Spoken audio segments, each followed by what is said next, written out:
chez vous, on a vu une vidéo là où on a vu des choristes danser dans le temple. Hein?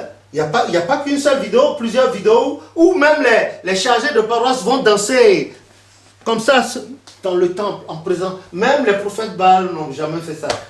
Danser. On a vu ou on n'a pas vu. Et les gens ont dit, ah, ils ont transformé notre église en boîte de nuit. Nous ne sommes pas les seuls que Dieu aime. Hein? Il y a des catholiques.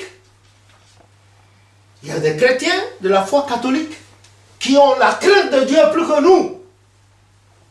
Et auxquels se révèlent les anges et le Saint-Esprit. Comme il y a des musulmans qui reçoivent des messages. Moi, je connais des Arabes ici, auxquels le prophète au chauffard rend visite. Et il pose des questions. Et ils ont de la documentation sur Papa au chauffard. Le jour, ils viennent devant vous, ils vous sortent des documents, mais vous êtes fatigués. Et ils vont vous contrer.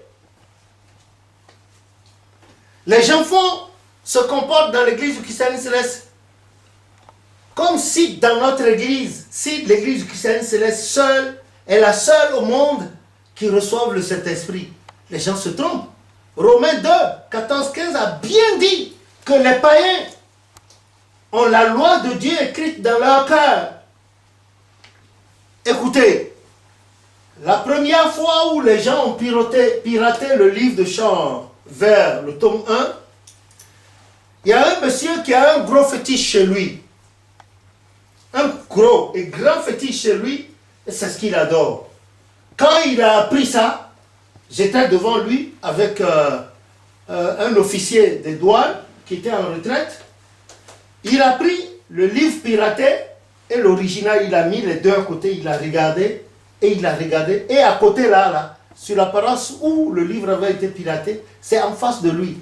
Il regarde ces gens et il dit, vous n'avez pas la crainte de Dieu. Vous dites que vous adorez Dieu. Vous n'adorez pas Dieu. Nous autres, c'est-à-dire eux autres qui se prosternent devant le fétiche, ont plus la crainte de Dieu que eux là qui se disent chrétiens célestes.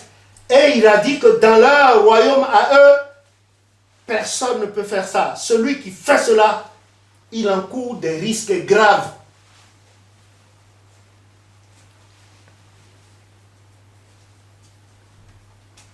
Au niveau de la chorale, il existe bien un livre. Les gens ne savent pas comment. On prend la chorale, on entre là-dedans et on veut que la chorale joue comme les prophètes Baal. Ou bien qu'on joue, qu'on danse comme on veut. Devant l'Éternel, tout se fait avec crainte et modestie. Les gens ne se souvenant pas de tout ce qu'il faut à la chorale, les maîtres de chœur n'ayant pas reçu une formation, les maîtresses de chœur n'ayant pas reçu de formation, les surveillants et surveillantes de chorale n'ayant pas reçu de formation, par la grâce de Jésus, nous qui avons été les tout premiers choristes historiques de l'église du christianisme céleste, le Seigneur m'a permis d'écrire un livre, Histoire des chants chœurs chorales. Et là-dedans, j'ai consigné la vie de la chorale, c'est là-dedans. Ce que le prophète a dit, j'ai tout expliqué. Les modifications que le prophète a apportées pour certaines chansons, j'ai tout expliqué là-dedans. Personne, rares, ont été ces personnes qui se sont approchées de moi pour poser des questions. Parce que eux, ils pensent qu'ils sont anciens et qu'ils n'ont pas de questions à poser. Ils savent tout. Et au moment où on parlait de chorale dans l'église, ils n'étaient peut-être pas nés, ils n'étaient pas encore nés, ou bien ils étaient nés mais n'étaient pas encore chrétiens célestes, ou n'en avaient jamais entendu parler. Et Job 8, verset 8 a dit quoi? Lisez-moi s'il vous plaît.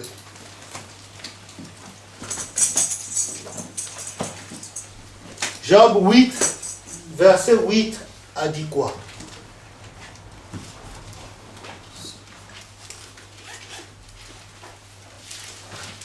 Interroge ceux des générations passées. Interroge ceux des générations passées, c'est-à-dire ceux qui étaient déjà dans l'église avant leur arrivée. Oui.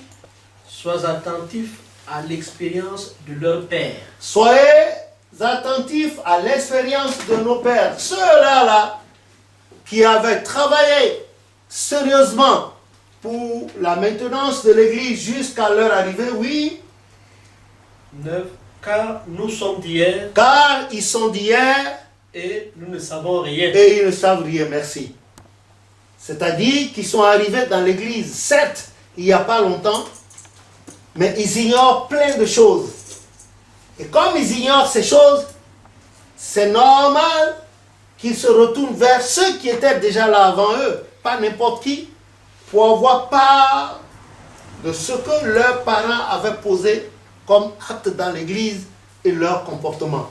C'est ce qui va les conforter. Un étudiant qui entre en faculté, qui arrive avec du retard, peut-être 3 mois de retard, 1 mois de retard, qu'est-ce qu'il fait? Il faut qu'il sache tout ce qui a été fait avant lui. Qu'est-ce qu'il cherche? Il recherche un étudiant sérieux et il pose la question. L'étudiant lui dit, bon, voilà ce qu'on a fait depuis la rentrée. Et lui, il prend note, et puis il rattrape. C'est cela. Et cela, c'est de l'humilité. Moi, j'ai rencontré des devanciers ici, même dans ce diocèse, qui ont voulu que la nuit, j'aille leur donner l'enseignement, les explications, et le lendemain, ils vont jouer au devancier et puis se mettre devant la Bible. Ce que le Seigneur a mis toute une vie pour m'enseigner, comment du jour au lendemain, je peux... Non. Chacun a sa grâce. Chacun ayant sa grâce, il faut que l'humilité dont a parlé Philippiens 2 à partir du verset 3 nous anime. Ces sentiments qui ont habité dans Jésus, quand Ésaïe a eu sa vision dans Ésaïe 6, au verset 8, il a entendu la voix du Seigneur qui a crié, « Qui enverrai-je » Une seule voix a répondu, « Me voici, Père, envoie-moi. » Automatiquement, celui-là, le Fils, s'est dépouillé de sa gloire céleste. Il n'a pas négligé le ventre de la femme, et il s'est humilié à la naissance. Il est né dans une bergerie. Et il a parlé tout le temps de son père qu'il a envoyé. Il avait le pouvoir mais il n'avait jamais fait usage de ce pouvoir. Il avait le pouvoir d'attaquer, le pouvoir de détruire, mais il n'en avait jamais fait cas. Nous voyons dans l'église aujourd'hui des devanciers qui se lèvent, qui disent aux fidèles, je vais vous montrer que je suis un devancier. Vous là, on va voir, parions. Et puis ils se livrent à des trucs abracadabrants. Papa au chauffard, à qui Dieu a donné l'église, a donné de fonder l'église, il a été giflé même une fois. Et celui-là qui lui a porté cette gifle-là voulait le grade d'assistant évangéliste. Et le prophète lui a dit, le collège auquel tu appartiens ne va pas au grade d'évangéliste. Ça s'arrête au grade de vénérable, senior, Olidia. Et lui de dire, tel, c'est nous qui avons prié pour lui. Quand il est venu à l'église, après son baptême, c'est nous. Voilà le grade auquel il est. Tel, c'est nous. Le prophète a dit non, votre ordre-là s'arrête au grade de vénérable, senior, Olidia ou bien Oli leader. Vous n'allez pas au grade d'assistant. Il a giflé le prophète. En même temps, le prophète lui a donné l'onction. Mais on connaît la suite. On connaît la suite. Si nous parlons de la discipline, surtout au niveau de la chorale, quand je regarde la prestation de nos chorales, je ris. Les gens pensent qu'à la chorale, qu'il faille servir du bruit à l'Éternel Dieu, comme le prophète Baal. Il n'en a pas besoin. Un jour, je le souhaite de tout mon cœur, l'Éternel vous ouvrira l'esprit, l'oreille, et vous allez entendre, ne serait-ce que pour 1 minute, une partie de la musique, une partie des chants célestes, directement. Et vous allez revenir me dire, ah, tu avais raison de dire, il faut écouter comment les anges chantent. Nous ne chantons pas. Nous chantons par orgueil. Et nous n'avons pas des voix bien travaillées. Quand bien même nous aurions des voix bien travaillées, est-ce que nous chantons pour la gloire de Dieu ou bien nous chantons pour montrer que nous savons chanter? Or, c'est Dieu qui donne la voix et l'oreille musicale pour chanter. C'est Dieu qui donne de chanter pour lui. Ce n'est pas tout ce que toutes nos chorales font là qui sont acceptés par l'Éternel. S'il y a de l'orgueil à la base, qu'est-ce que nous connaissons comme musique? Nous ne connaissons rien.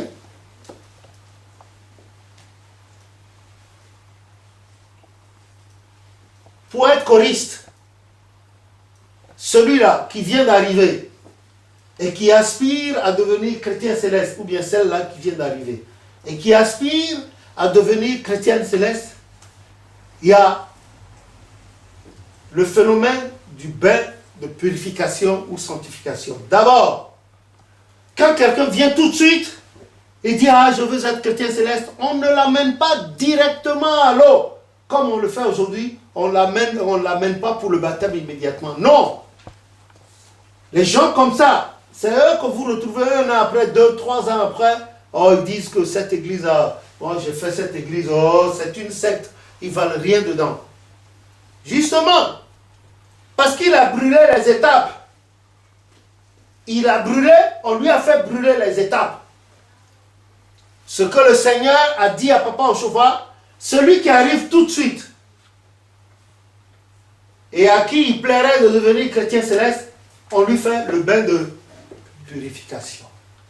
Un seau d'eau, une bougie, une éponge, savon, beaucoup de parfum là-dedans, cantique neuf. Comme Jésus t'appelle, viens à lui, viens pécheur, viens. La traduction du prophète, c'est pas ce que vous chantez. Regardez quelque chose, c'est pas ça. Hein? Ça ne te rend pas ce que l'Esprit a dit en nous. Papa, nyanga. Et vous priez avec le psaume 51, et des fois aussi avec le 24 pour lui. Et après la prière, la personne va se laver correctement de la tête jusqu'aux pieds. Et si elle sort de là, si elle peut faire une soutane, elle se met à porter sa soutane. Ou bien, elle vient en tenue civile. Et pendant 1 an d'assiduité, la personne est là, à tous les cultes. Et si elle a déjà sa soutane, cette personne peut aller à la chorale. On peut lui donner les lectures à faire, les quêtes. Mais la personne là, ne peut pas prendre la communion parce qu'elle n'est pas encore membre à part entière de notre église. Elle ne peut pas prendre la communion. Cette personne ne peut pas entrer dans le jardin de prière ou l'oratoire que vous appelez parvis. C'est un écart de langage. Le parvis, c'est toute la cour de l'intérieur de la paroisse. Ça peut être le parvis extérieur, le parvis intérieur. C'est cela. Et la personne pose des questions, voit, regarde. Et puis finalement, au bout d'1 an, cette personne peut revenir vers le chargé de paroisse et dire « Ah, j'ai tout suivi, les cours bibliques, j'ai posé des questions, tout ça. Je crois que l'église m'intéresse. J'aimerais être baptisé. » C'est vrai? Oui. Mais on n'impose pas à la personne de se baptiser. Ce n'est pas possible. Sauf sur injonction spirituelle. On en a vu. La personne arrive, l'Esprit dit, baptisez cette personne-là immédiatement. Et on baptise la personne. Mais dans le cas contraire, il faut que la personne suive ce processus-là d'abord. Suive tout pendant 1 an. Et est satisfaite de ce que vous faites dans l'église du christianisme céleste. Et cette personne-là vient librement au baptême en demandant au chargé de paroisse ou à l'évangéliste de tutelle le baptême. Ça fait 1 an. Et on baptise la personne et la personne porte la soutane simple de frère ou simple de sœur. Maintenant, les enfants, Proverbe 22, 6, instruis l'enfant selon la voie qu'il doit suivre quand il sera grand. Il ne s'en détournera point. Vous, les parents, vous êtes tenu d'être la garantie, de garantir à l'enfant une éducation spirituelle religieuse. Et quand cet enfant sera à l'âge de la majorité, acceptera de rester avec vous et continuer dans la même ligne que vous, ou acceptera de changer. Mais vous aurez déjà joué votre partition, c'est-à-dire de lui avoir garanti une éducation spirituelle et religieuse à la base. Il ne faut pas faire comme certains qui disent, bon, je laisse l'enfant comme ça. Quand il sera grand, lui-même, il choisira, il raisonnera. Mais pourquoi alors Dieu a-t-il dit par la bouche de celui qui a écrit Proverbe, a dit Proverbe 22, verset 6. Instruis l'enfant. Oui, lisez-moi ça. Instruis l'enfant selon la voie qu'il doit suivre. Et quand il sera vieux, il ne s'en détournera pas. Merci. C'est pas moi qui l'ai dit. Pour les parents qui laissent la liberté aux enfants, un enfant n'est pas libre. Un enfant n'est pas libre. Vous jouez à plein temps vos rôles de parents jusqu'à ce que ces enfants-là aient l'âge de la majorité. Maintenant, à la majorité, ils peuvent choisir de vous suivre comme ils peuvent s'en empêcher. Voilà la parenthèse. Maintenant, l'autre qui a accepté le baptême, qui a demandé le baptême au bout d'un an, celui-là, ou celle-là, vous la suivez, elle fait encore une autre année.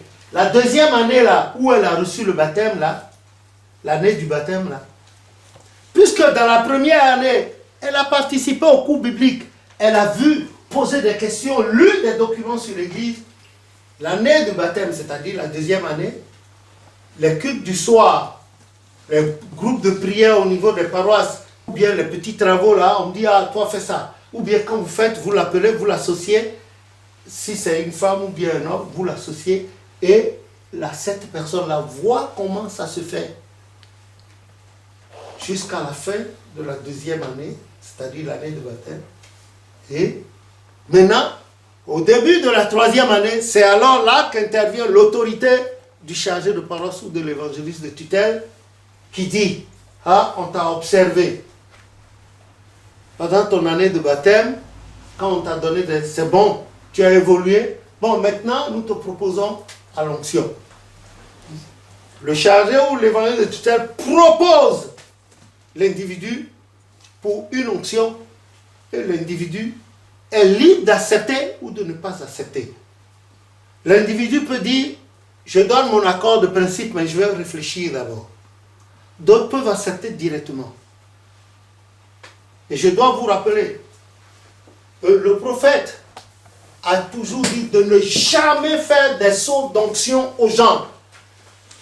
Le grade de déroteur, c'est obligatoire pour tout le monde, sauf lui-même, papa au chauffard, si l'esprit disposait autrement par injonction pour lui, et tout, c'est lui qui décide. Mais aujourd'hui, on a vu pour la première onction des gens qui ont pris l'onction d'évangéliste et puis de most.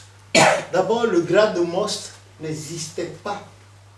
Jusqu'en 86, ça n'a jamais existé dans l'église. C'est après le cafouillage qu'il y a eu au départ, après les obsèques de papa au chauffard, la fameuse réunion de Séné en 86, que les deux pères, la Badaï et Baussi, père Lausanne, avaient décidé de créer ce grade-là pour endiguer le flot de ceux qui passeraient du grade de seigneur évangéliste au grade de supérieur. Et c'est là qu'est apparu ce grade. Et il avait été dit que pour ceux qui allaient prendre ce grade-là, mais qui ne seraient pas sacrificateurs, ils ne porteraient que le truc blanc avec pèlerine et puis dentelle autour. Vous avez compris? Et puis trois croix là, c'est tout. Mais ceux qui allaient prendre ce grade, mais et être sacrificateurs, c'est eux qui portent, comment vous appelez? C'est le rose ou bien violet? C'est le rose, non? Voilà. Mais ça n'a pas duré. Quand les histoires ont commencé, Porto Novo a pris le blanc et a changé de couleur, le marron. Le Nigeria a gardé le blanc et le rose. Et c'est resté comme ça jusqu'à présent. Et puis, on a vu des enfants de 21 ans, des jeunes gens là, des collégiens en classe de seconde, première, terminale, qui portaient vos trucs là. Oh oh, c'était très ridicule. Et c'est ridicule, ça continue d'être ridicule. Ce n'est pas possible. Bon, quelle église voulons-nous faire après Papa Ochofa? Que voulons-nous faire de l'église du christianisme céleste? Ce n'est pas possible. Il faut y aller pas à pas. Première onction des hauteurs. Obligatoirement. Moi, j'ai vu un jeune que vous avez vu arriver à l'église à Bondy. Première onction, évangéliste. Deuxième onction, sérieux évangéliste. Troisième onction, most. Quatrième onction, supérieure. Et vous l'avez vu. Il vous a dit, vous avez vu ce jeune homme, il vous a dit qu'il n'était pas d'accord avec Papa Ochofa sur la constitution, sur telle partie. Regardez-moi ça. Voilà. Cela ne peut que se passer comme ça.